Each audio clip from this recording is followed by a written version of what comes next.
উদ্বোধন হয়ে গেল 2026 ফুটবল বিশ্বকাপের যে অরিজিনাল ট্রফি। সেই উদ্বোধনীতে নিউ জার্সিতে নিউ ইয়র্কে আর্জেন্টিনা এবং স্পেনের যে মেইন তিন জন কি প্লেয়ার আছে তাদেরকে নিয়ে আর্জেন্টিনা দলের যে মেইন হচ্ছে মধ্যমণি যেটাকে বলি আমরা মেসি, এছাড়াও আছেন স্ক্যালোনি ছিলেন এইতে এবং কিছু দর্শক ছিল যারা যে মতামত এখানে নেওয়া হয়েছে। এক কথায় মানে এই যে উদ্বোধন এটা ফাইনালি এক ধরনের যুদ্ধ মহরণ চলবে। সেখানে স্পেনের ক্যাপ্টেন ছিলেন এবং কোচ ছিলেন, স্ক্যালোনিও ছিলেন সেখানে, এবং সব কিছু ছাড়িয়ে সবার মধ্যমণি এবং মূল আকর্ষণ ছিলেন মেসিকেই ঘুরে ফিরে বারবার প্রশ্ন করা ছিল এবং এই অনুষ্ঠানটি পুরোটাই ফেসিলেট করেন জোকোভিচ এবং হলিউডের আরেকজন বিখ্যাত তারকা উড। এরা দুজন মিলে এটাকে ফেসিলেট করেন এবং মেসিকে ঘুরে ফিরে বারবার একই কোশ্চেন করা হচ্ছিল যে মেসি আসলে সেই ছোট্টবেলায় ইয়ামালকে কোলে নিয়েছিলেন, গোসল করেছিলেন, সেই বিষয়ে স্মৃতি তার মনে আছে কিনা এবং কীভাবে মনে আছে।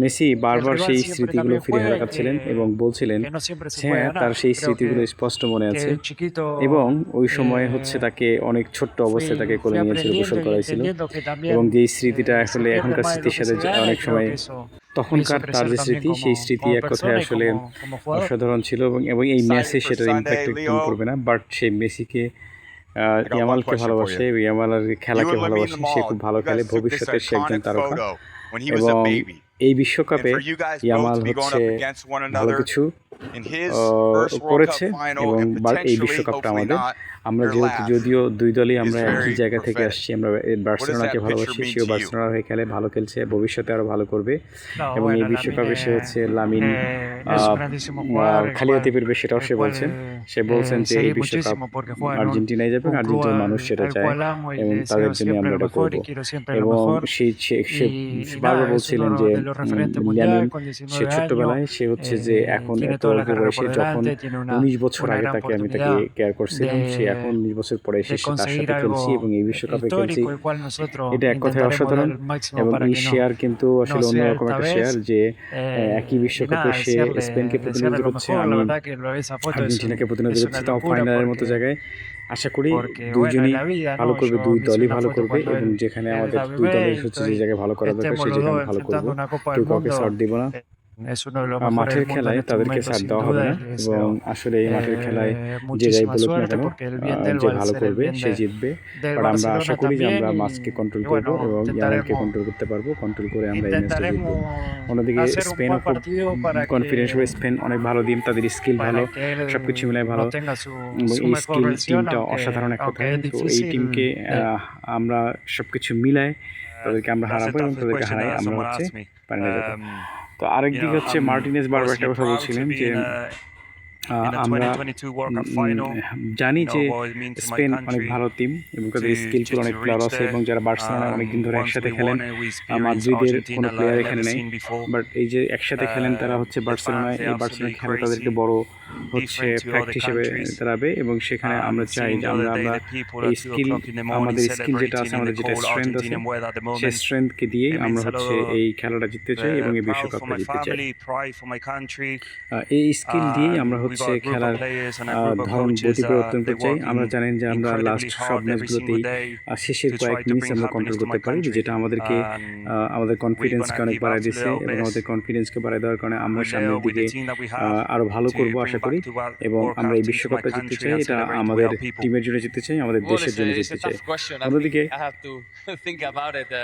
স্পেনের হচ্ছে ক্যাপ্টেন বারবার একটা কথাই বলছিলেন যে হ্যাঁ তারাও জানে যে তারা ফ্রান্সের অনেক ভালো টিম এবং অনেক কি প্লেয়ার এই টিমে আছে যারা অনেক ভালো করছেন।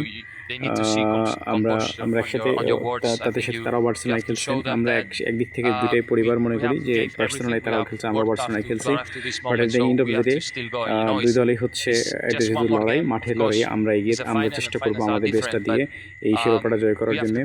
একইভাবে তারাও চেষ্টা করবো হয়তো, কিন্তু আমরা চেষ্টা করবো আমাদের সবচেয়ে বেস্টটা দিয়ে এই খেলাটাকে বের করে নিয়ে আসার জন্য। আশা করি আমরা এগিয়ে থাকবো অন্য যে কোনো দলের চেয়ে। এই দুই দলেরই কনফিডেন্স অনেক বেশি এবং দুই দলের কনফিডেন্স সহকারে এই কথাগুলো বলছেন বারবার। আশা করি দুই দলের কনফিডেন্স থেকে বেশ করে দুই দলের সামনের দিকে এগিয়ে যাবে। এরপর হচ্ছে তাদের দলের মধ্যে একটা সৌজন্য ফটোশ্যুট হয়, যেখানে হচ্ছে এটা মিলিয়ন মিলিয়ন মিলিয়ন মিলিয়ন ডলারের হচ্ছে প্রশ্ন, ফটোশ্যুট বলা যায়। একই ফ্রেমে সকল ধরনের স্টাফ থেকে শুরু করে যারা ছিল ওই ফুটবলের যারা কি প্লেয়ার্স, এবং তারা সবাই একসাথে ফটোশ্যুট করেন। বিশেষ করে টিম যারা ছিলেন তারা ফটোশ্যুট করেন। এরপরে মেসির কাছে আবার কিছু জিনিস মানুষ, সাধারণত কিছু সমর্থক ছিল যারা ওখানে বারবার কোশ্চেন করছিল, সেটা যে খেয়াল করছিল, এবং সব কিছু মিলে এইটা একটা অসাধারণ ছিল। জোকোভিচ অনেক পান করছিলেন এবং বেশ পানের স্বরে তার সাথে কোশ্চেন করছিলেন।